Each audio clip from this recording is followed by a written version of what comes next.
بەپەلە ئەمڕۆ ناسبەی موچە دێ.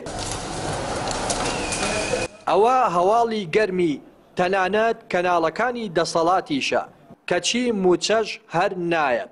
چالاکوانێکی مەدەنی دەڵێت دەسەڵاتداران خۆیان تێر و پڕن و گوێیان بە دۆخ و گوزەرانی خراپی خەڵک و موچەخۆران نییە. دامەزراوەکانی هەرێمی کوردستان تەواو بێڕۆڵ بوونە و حکوومەتی هەرێمی کوردستان و دەسەڵاتی هەرێمی کوردستان پارتی و یەکێتی زۆر خەمساردن، زۆر بێباکن بەرامبەر بەو میلەتە. ئەم بێموچەیە کارەساتێکی گەورەی ناوەتەوە، وای لێ هاتووە ئەوەی یعنی خەڵکی تەواو بێ ئومێد بووە. ئەو قسەی هەیە کە دەڵێ باشەمە لە هەفتە بڕوا ئینجا موچە دێت. ینی کارەساتە هیچ دەوڵەتێک، هیچ حکوومەتێک، هیچ ئیدارەیەک لە خراپترین دۆخدا، لە خراپترین دۆخ لە ناو شەڕدا نەیتوانیوە 3 ڕۆژ موچەی دواخە. لێرە زیاتر لە 80 ڕۆژە ئەوە نزیکەی 3 مانگە موچە دواخراوە، موچە نایە.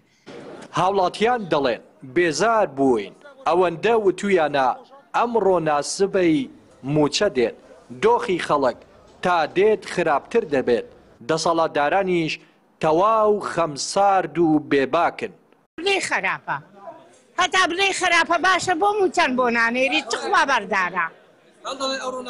ئەو ڕوونابەیانی هەموو ڕۆژێ مێردەکی دەکەم نازانم ئەوە چیان لێ قەڵماوە دەکاکە وەڵڵا حەیبە با بنێرن. ئەرێ وەڵڵا خراپە.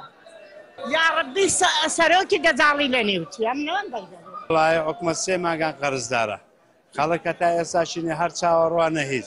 ئەو میلەتە ئامادەیە بە ڕوح و بە ژیان بۆ ئەو عیزبانە بۆ حکومەتەی، ئەو حکومەتە هیچی ئەو میلەتی لەبەر چاودانیە، هیچی لەبەر نەگا لەبەری بایە چاوێکی بەو میلەتی دەخشاندەوە.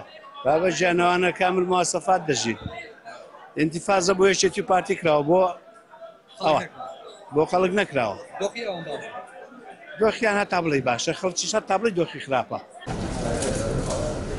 11 ساڵە بابەتی موچە کە مافێکی سەرەتایی موچەخۆر و فەرمانبەرانە دڵئارامی و خۆشگوزەرانیان لە خەڵکی هەرێمی کوردستان هەڵگرتووە.